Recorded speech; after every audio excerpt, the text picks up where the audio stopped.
বৰভেটা শ্ৰী শংকৰদেৱ কলা সংস্কৃতি সংঘৰ উদ্যোগত মহাপুৰুষ শ্ৰীমন্ত শংকৰদেৱৰ জন্মোৎসৱৰ সোণালী জয়ন্তী বৰ্ষ উপলক্ষে দিহানাম প্ৰতিযোগিতাৰ আয়োজন কৰে।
জয় গুৰু শংকৰ সৰ্বগুণা কৰোঁ, যা কিৰি না শিকো পাম তুহাৰী চৰণত ৰেণু হতকুটি বাৰক কৰোঁ প্ৰণাম আজি বৰপেটা শ্ৰী শংকৰদেৱ কলা সংস্কৃতি সংঘৰ নামঘৰ প্ৰাংগণত মহাপুৰুষ শ্ৰীমন্ত শংকৰদেৱৰ 577 সংখ্যক জন্ম জয়ন্তী উপলক্ষে এই অনুষ্ঠানৰ সোণালী জয়ন্তী বৰ্ষ হিচাপে যোৱা 2 আৰু 3 অক্টোবৰৰ পৰা শুভাৰম্ভ কৰা হৈছে। এই অনুষ্ঠানৰ শুভাৰম্ভৰ পাছত আজি দ্বিতীয় কাৰ্যসূচী হিচাপে মহিলাৰ দিহানাম প্ৰতিযোগিতা অনুষ্ঠিত কৰা হৈছে।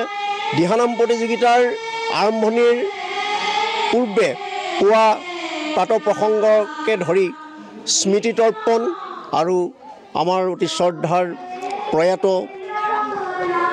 হিয়াৰ আমঠু আমাৰ জুবিন গাৰ্গক শ্ৰদ্ধাঞ্জলি অনুষ্ঠানৰ আয়োজন কৰি আমি 11 বজাৰ পৰা মহিলাৰ দিহানাম প্ৰতিযোগিতা ইয়াত আয়োজন কৰিছোঁ। এই দিহানাম প্ৰতিযোগিতাত আমাৰ যোৰহাট জিলা ভিত্তিত অনুষ্ঠিত কৰা হৈছে। আমাৰ সৰ্বমুঠ 15টি দলে ইয়াত অংশগ্ৰহণ কৰিছে আৰু এই 15টি দলৰ ভিতৰত আৰু হয়তো 3-4টা দল আহি আছে, হয়তো সৰ্বমুঠ 19টা দল হ'বগৈ পাৰে। আমি এই দিহানাম প্ৰতিযোগিতাখনিত যোৰহাটবাসী ৰাইজৰ যথেষ্ট সঁহাৰি লাভ কৰিছোঁ। বিশেষকৈ মহিলাসকলক তেখেতলোকৰ গুৰুজনাৰ প্ৰতি, আধ্যাত্মিক চিন্তা চৰ্চাৰ প্ৰতি, কলা সংস্কৃতিৰ প্ৰতি যি তেখেতলোকৰ ধাউতি আৰু সেই ধাউতি দেখি আমি অভিভূত হৈছোঁ আৰু আমাৰ এই অনুষ্ঠানলৈ তেখেতলোকৰ সঁহাৰিয়ে আমাক যথেষ্ট আনন্দিত কৰি তুলিছে আৰু ভৱিষ্যতেও অনুষ্ঠানৰ আয়োজন কৰিবৰ কাৰণে আমি যথেষ্টখিনি তেখেতলোকৰ পৰা উৎসাহ উদ্দীপনা পাইছোঁ। এই অনুষ্ঠানৰ শতবৰ্ষ হিচাপে আমি 50 বছৰীয়া যি সোণালী জয়ন্তী বৰ্ষ কাৰ্যসূচী হাতত লৈছোঁ। ইয়াৰ পৰৱৰ্তী পৰ্যায়ত আমাৰ ভাগৱত ব্যাখ্যা, তাৰ পৰৱৰ্তী পৰ্যায়ত আমাৰ অখণ্ড ভাগৱত পাঠ, তাৰ পাছত আমাৰ আই সমাৰোহ আৰু নতুন প্ৰজন্মৰ ওপৰত লক্ষ্য কৰি আমি বৰগীত প্ৰতিযোগিতা, আমাৰ সত্ৰীয় নৃত্য প্ৰতিযোগিতা, খোল বাদন প্ৰতিযোগিতা পৰীক্ষা কৰি আমি